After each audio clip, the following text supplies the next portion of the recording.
Welcome to Daily Book Dive. Today, I will explain a very classic financial education book, Rich Dad, Poor Dad. Before we dive in, if you have not, please click the subscribe button to stay updated and get the latest book essence we bring to you. The author of this book is an American named Robert Kiyosaki, who is known as the godfather of millionaires and money coach. He was born in Hawaii and had two dads from a young age, a poor dad and a rich dad. The poor dad is his biological father, a highly educated education official with a doctoral degree who studied at Stanford University, the University of Chicago, and Northwestern University, all on full scholarships. However, despite his father's high starting point, his life was plagued with financial worries, constantly busy dealing with various bills. Although his job was exhausting, he never managed to improve his financial situation and even went bankrupt. Hence, he is referred to as Poor Dad in the book. The rich dad, on the other hand, is the father of the author's good friend. Since the author often played with that friend during his childhood, he became like a half-son to that family.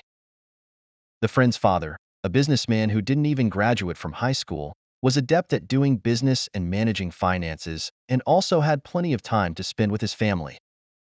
Later, he became one of the wealthiest people in Hawaii. Therefore, he is called Rich Dad in the book. During his upbringing, the author had a lot of contact with both dads. He noticed that the two dads had completely different concepts of wealth. For example, the poor dad would say, "I am not wealthy because I have children," while the rich dad would say, "I must be wealthy because I have children." The poor dad would say, "Be careful with money and avoid risks," while the rich dad would say, "Learn to manage risks." Also, the poor dad always used to say, "I can't afford it." But the rich dad would not let his children say such things.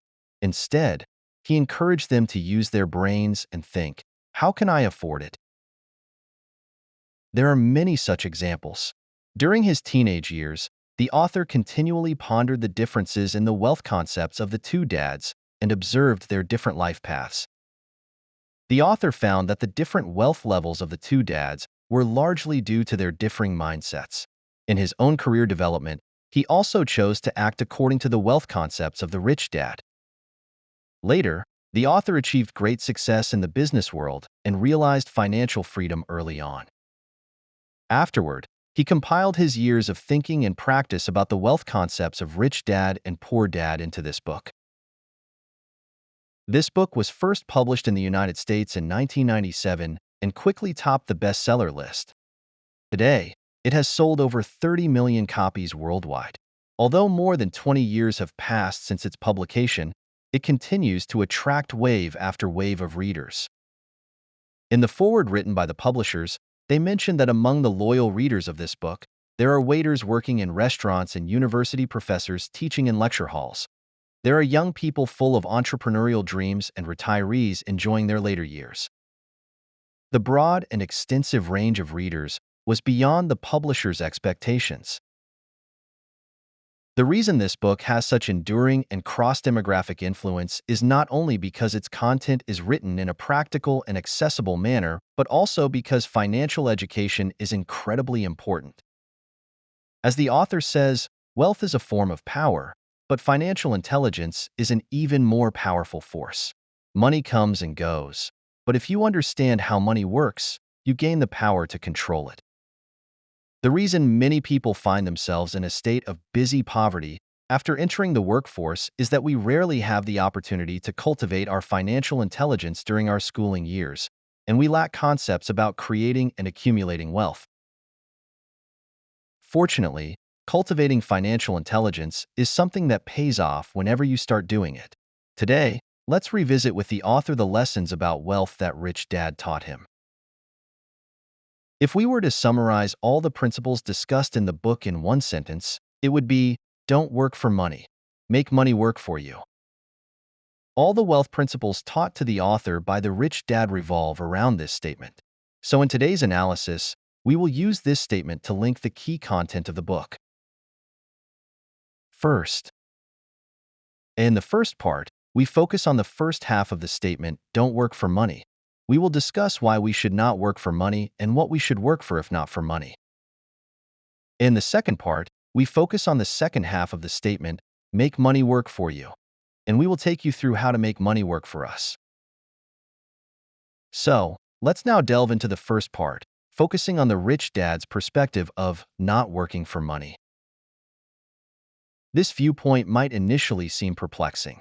Don't most people work to fill their stomachs and provide for their families? Why then do we say, do not work for money? Rich Dad meant that we shouldn't work merely for wages to the extent of becoming slaves to money. He illustrated this with a metaphor: a donkey pulling a cart while chasing a carrot dangled in front of it by its owner. The donkey keeps chasing the carrot, running and running, without knowing where it's actually going.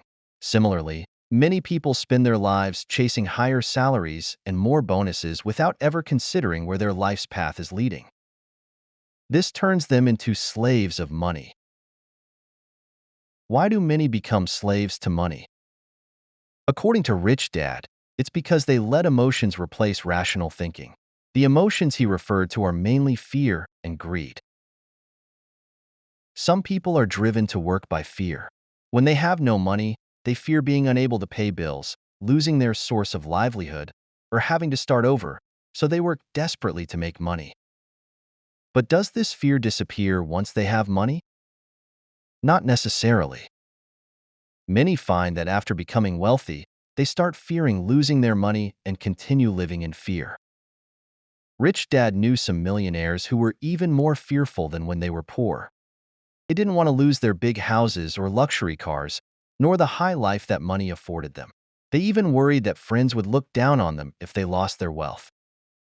The richer they became, the more intense these feelings grew, leading many to despair and neurosis.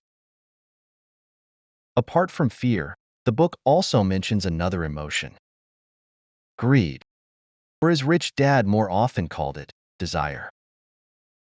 Many work to fulfill their desires. They want bigger houses, better clothes, fancier cars, etc., thinking that fulfilling these desires will make them happy. However, the happiness bought with money is often temporary, so soon they need more money for more happiness, comfort, and security, trapping them in a cycle of endlessly chasing money. Thus, Rich Dad believed that many became slaves to money because fear or desire took over their minds, replacing rational thought. They thought that working hard to make money could soothe their souls tormented by fear and desire, but this is ineffective. How then can we break free from this state? From Rich Dad's advice, we learn that if we don't want to be slaves to money, we need to recognize during our work that the purpose is not to earn a salary, but to learn new skills. Only when personal skills are continuously strengthened can you truly feel secure. Making money should only be a byproduct of this process. In his own career, the author consistently applied Rich Dad's principles. In 1969, after graduating from the U.S. Merchant Marine Academy, the author was employed by Standard Oil. It was a big company offering a high salary and long vacations. To most, it seemed a great job, but he chose to resign after just 6 months to join the Marine Corps to learn to fly. After 3 years in the Marines, he resigned again to take a sales job at Xerox. When he became one of the company's top salespeople, he resigned once more. This time, he started his first company, manufacturing and selling nylon wallets. Many couldn't understand why he would quit each job just as he was achieving success, including his biological father, who opposed his decisions to resign. However, the author changed jobs because he valued not the salary or benefits, but the opportunity to learn new skills. For example, he attended the Merchant Marine Academy and worked at Standard Oil to understand international trade. He joined the Marines to learn leadership. He worked at Xerox because it offered the nation's best sales training, helping him overcome his fear of rejection, and later, he quit to start his own business to hone his entrepreneurial skills. Starting his first company was just the beginning of his business ventures. He later engaged in larger international trade deals and gradually achieved financial freedom. This demonstrates that he followed Rich Dad's advice not to focus on short-term pay or benefits, but on what new skills could be learned at work. As personal skills are enhanced, making money becomes merely a byproduct. Regarding personal skills, let's talk more.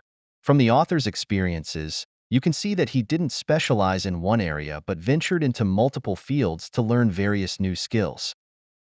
This aligns with Rich Dad's viewpoint, which preferred acquiring a broad range of applicable skills over mastering one. The book advocated for enhancing personal skills broadly and comprehensively.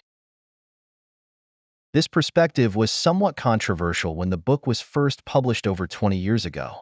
However, in the past decade, this view has gradually been validated in practice and is increasingly recognized by many, with numerous books proposing similar views. For example, Professor Wan Wei mentioned in his Elite Daily Lessons a book called The Limits of Growth, which Daily Listen has also explained. The book argues that the higher the uncertainty in a field, the more important it is to have T-shaped talents who span multiple disciplines. This coincides with the viewpoints in this book. Additionally, with the uncertainties brought by artificial intelligence, more people realize that although we can't compete with computers and algorithms in certain specialized skills and methods, our ability to broadly integrate and transfer knowledge across fields may give us an edge. As technology evolves rapidly, we may need to become more like a Swiss Army knife, continually expanding our capabilities through interdisciplinary learning. Second part. Now, having discussed the first half of Don't Work for Money, Make Money Work for You, let's move on to the second half, Make Money Work for You. What does it mean to make money work for you? Let's look at the author's own example. In 1994, the author retired at the age of 47. He retired not because he had nothing else to do, but because his wealth at that time was sufficient to support him for the rest of his life without working. He said he could achieve this largely because he learned to make money work for him. That is, he understood how to accumulate assets and increase wealth through asset appreciation. This is an important lesson taught by Rich Dad. Note that accumulating assets is key to making money work for you. However, the assets Rich Dad referred to are things that can appreciate and put money in your pocket without you working. For example, stocks, funds, bonds, intellectual property, etc. Items like computers, phones, and private cars. Although many people might consider these assets, Rich Dad saw them as liabilities because they do not bring in income but instead take money out of our pockets. Not to mention, many people incur debts by using credit cards, installment payments, or loans to buy these items, which are naturally considered liabilities. What about houses, antiques, jewelry, and luxury watches and bags? Are they assets or liabilities? It depends. If they are bought with the intent of future appreciation and can increase your income, they are considered assets. If they are bought as consumer goods, such as houses for living, luxury watches for show, or jewelry for appearance, they are considered liabilities. Rich Dad believed that the key to becoming wealthy is to accumulate fewer liabilities and more assets. This is what it means to make money work for you. If a dollar enters your asset column, it essentially becomes your employee.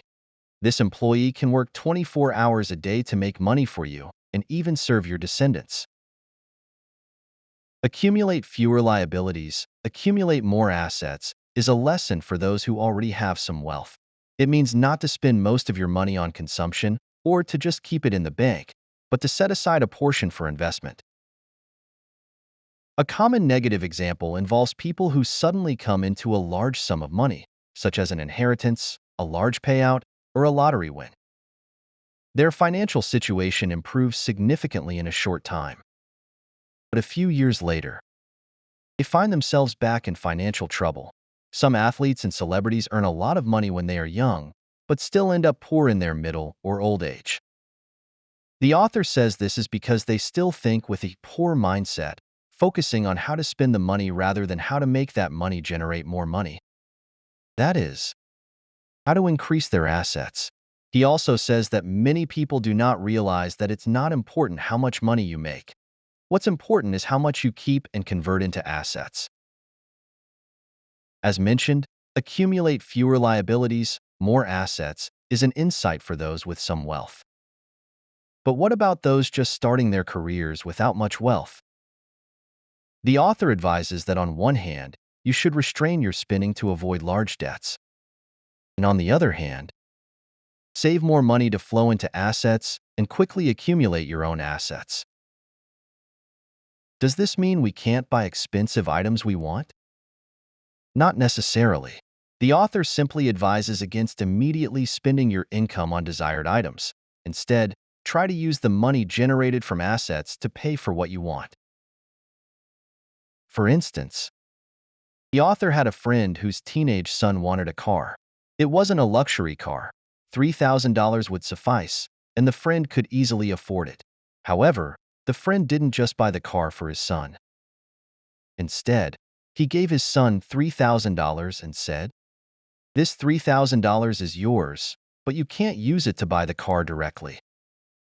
You must invest this money, and when you make $6,000, you can use $3,000 to buy the car, and the remaining $3,000 will be your college fund." The author greatly appreciated this approach. Although turning $3,000 into $6,000 is challenging, the process itself is incredibly valuable for the friend's son. His interest in investment and financial knowledge skyrocketed, and he learned an important, wealthy mindset. Pay for what you want by increasing assets. Gradually, when your income from assets completely covers your spending, you achieve true financial freedom. So, to repeat, make money work for you means accumulate fewer liabilities, more assets. Use the increase in assets to pay for what you want. In the eyes of the author and his rich dad, this is an essential, wealthy mindset. If we look deeper, the essence of this mindset is to treat assets as your business.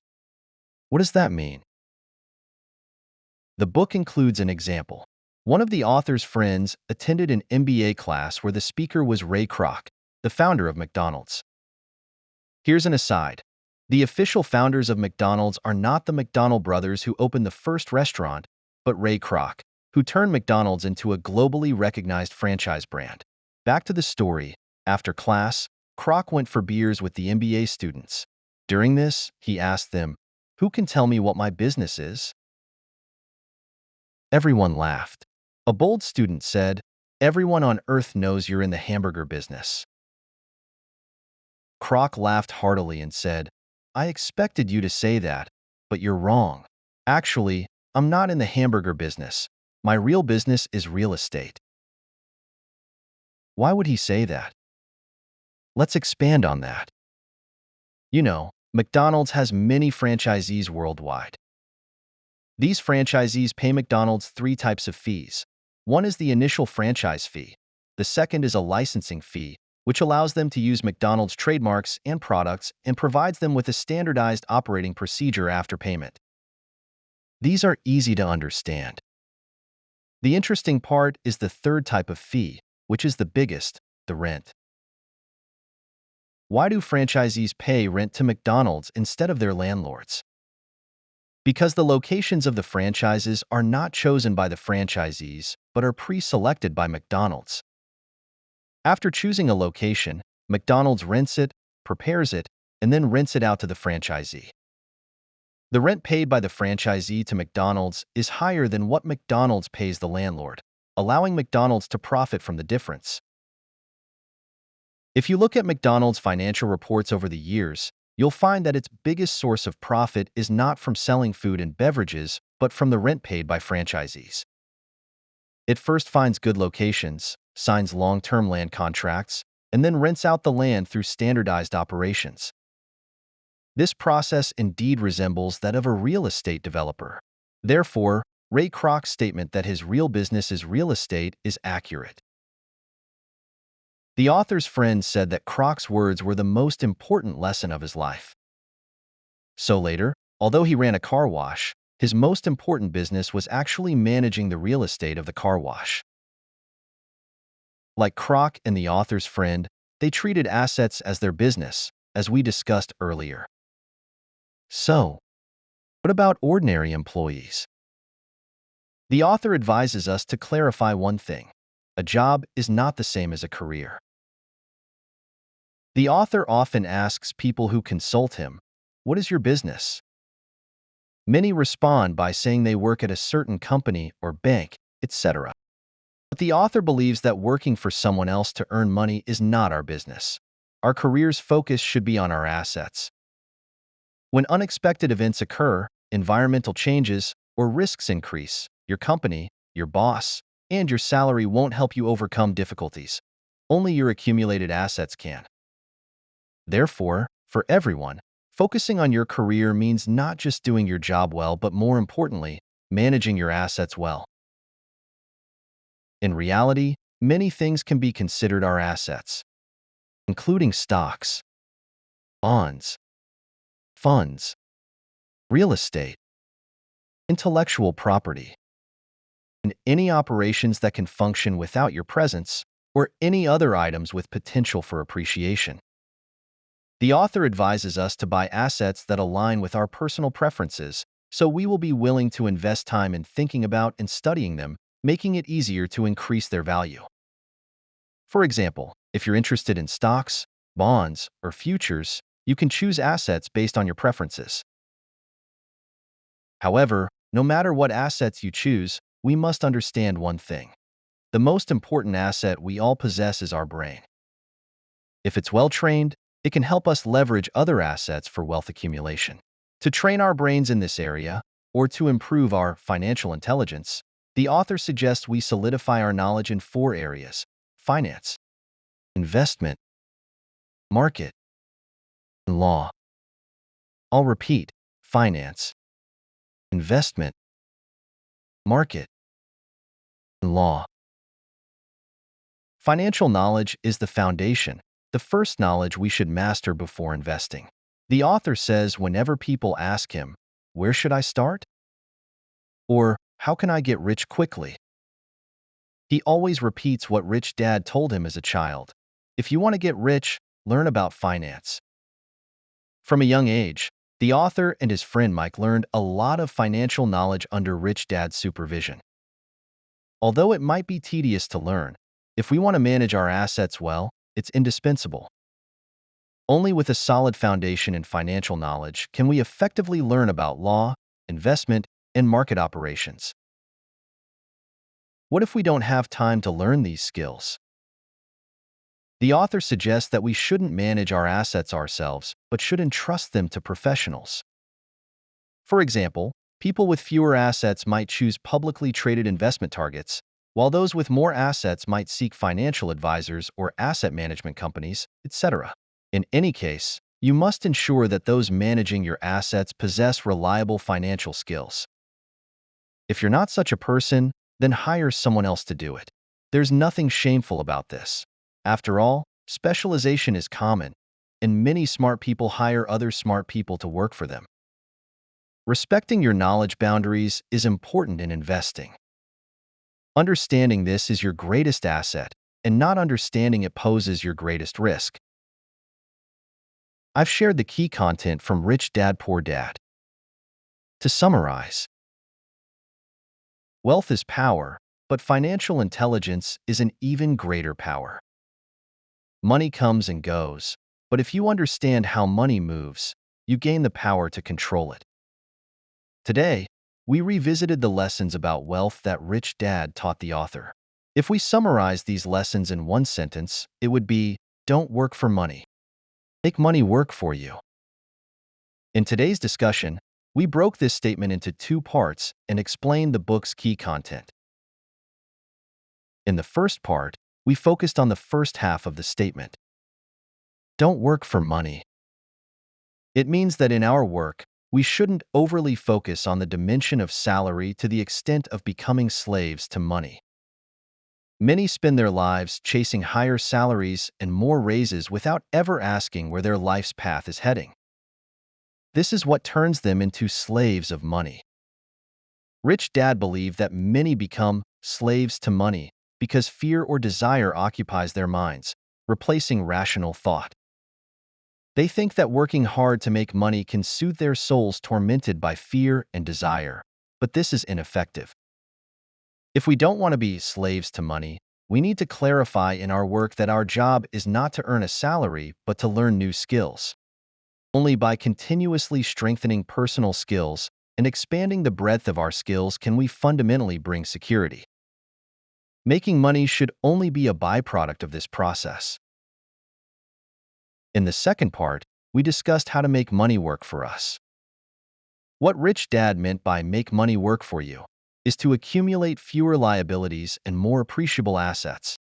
Use the increase in assets to pay for what you want. In the views of the author and his rich dad, this is an important, wealthy mindset. The essence of this mindset is to treat assets as your own business.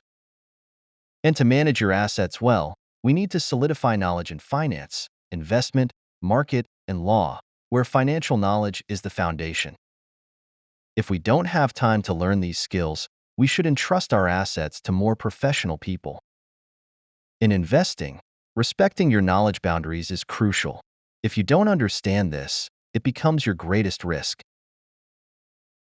As a classic financial education book that appeared over 20 years ago, Rich Dad, Poor Dad may not seem novel or astonishing today.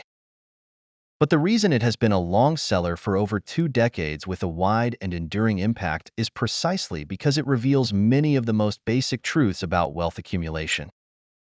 For example, don't just work for money, focus more on enhancing personal skills. Don't say you can't afford it. Ask how you can afford it.